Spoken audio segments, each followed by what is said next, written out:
Well, today is day 3 of the lockdown files, the result of the release of what we now know is 100,000 WhatsApp messages by Matt Hancock, the then Secretary of State for Health, to TalkTV's international editor and renowned journalist Isabel Oakeshott.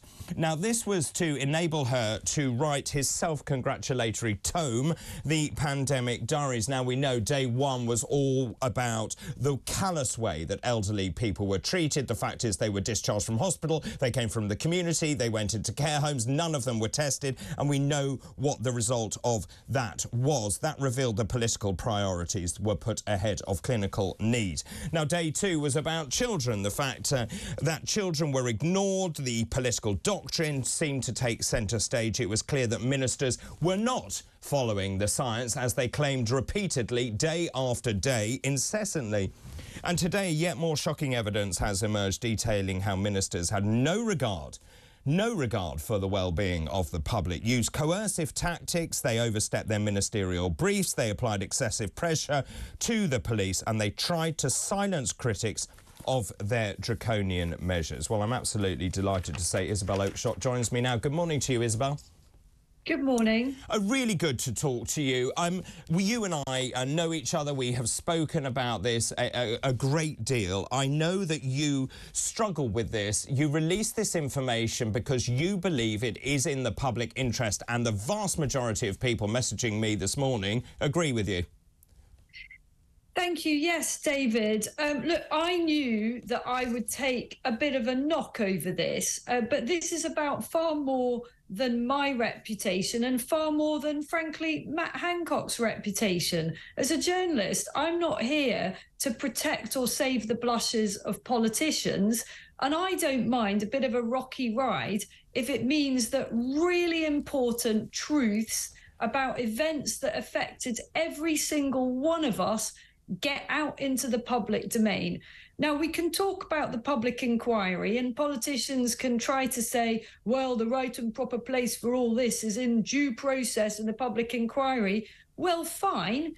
In that case, let's have a public inquiry that concludes, as Sir Keir Starmer has asked for, by the end of this year. I'm not satisfied by warm words saying that this inquiry will have all the resources it needs, etc., etc. What it needs is a deadline, and it doesn't have that. So, look, in the absence of that, I think it's incumbent on those of us that have extremely revelatory material about what really happened to get it out there. Well, I mean, I think that is absolutely right. The fact is, as you say, they say it will be done in due process. We've spent 160 million quid. It's taken 18 months so far. Nothing's happened. No one's actually been interviewed. They've only just got their terms of reference together. It's not good enough.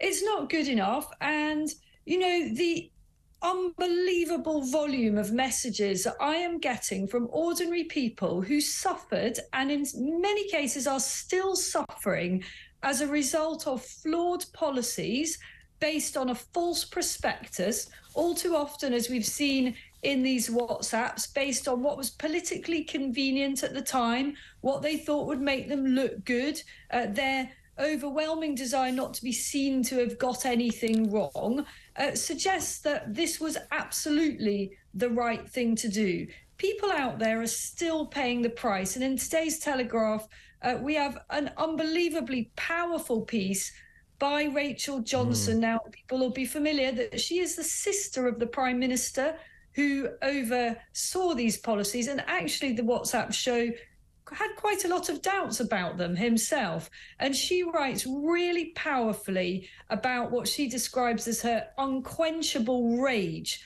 in particular over the approach towards elderly people in care homes. She talks about the desperate loneliness of her own mother. These are the stories that are beginning to come out. People in high places are beginning to break ranks and admit that they too had grave concerns about what was being done in our name. I am so angry about the way we treated elderly people, vulnerable people, locking them up. They couldn't see their relatives. They died frightened, isolated, alone. Absolutely unacceptable. It seems to me that we were told incessantly we're following the science. Well, quite frankly, they were not following the science. It's not only that, they weren't following basic humanity. I actually don't care about what science there may be that suggests that it is the right thing to do to lock elderly people up who are towards the very end of their lives and prevent them from seeing loved ones for a year or more. There is no science on the planet that could justify a policy like that. There never was any science that justified a policy like that. People are utterly heartbroken. They will never recover from the experience of not being able to say goodbye to their loved ones. I'll never stop being angry about it. I'm sure you won't, David. And we need to ensure that this never happens again. It seems extraordinary to me they were making up policy on the hoof based on WhatsApp messages. Since when is that an effective way to govern a country? Well, I can forgive mistakes, and I think we all can.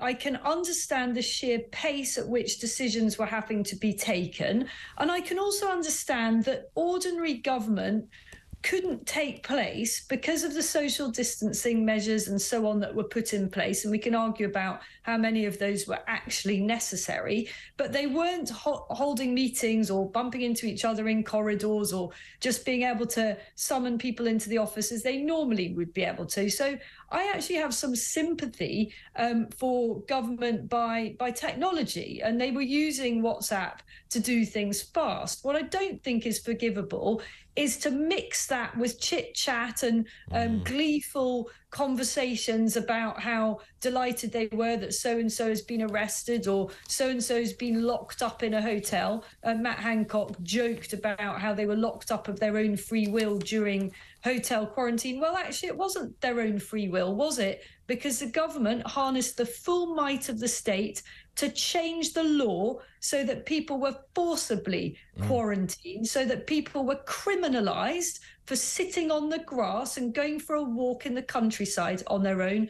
And it frankly beggars belief. And you know what? All this time, I'm still absolutely fuming, and we should be. I mean, it's extraordinary. Hancock said it was brilliant when he saw reports of people being stopped by police at airports. Boris Johnson said the news of a traveller being fined £10,000 for breaking quarantine rules was superb. I mean, clearly they were completely out of control. What I find equally interesting is Boris Johnson worried that he had blinked too soon in plunging Britain into a second national lockdown. It seems also the role of these media advisors like Lee Kane, James Slatt, this has all emerged. It was all about, actually, the policy seems to be dictated by what the public would stomach. I mean, and isn't that just absolutely sickening? That how it worked was that the government terrified everybody, then conducted private polling that showed that the public was terrified and wanted more lockdown, and then implemented more lockdown to satisfy a terrified public who had been terrified by the government unnecessarily in the first place.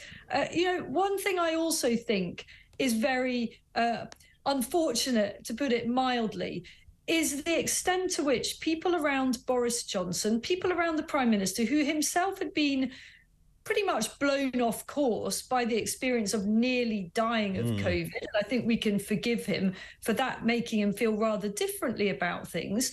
But they conspired to ensure that he only got selective evidence about what was needed. And you can see that in the WhatsApps, the collaboration between Department of Health and Social Care and the Cabinet Office and people within Downing Street to get the Prime Minister into what they considered to be the right place for their agendas.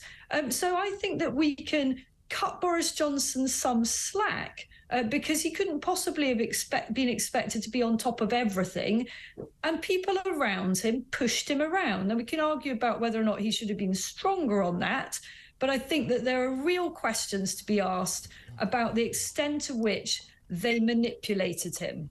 I know personally you've had a very torrid time over this. You've been attacked by fellow journalists. I know people have had a lot to say about what you did. I think you've acted admirably.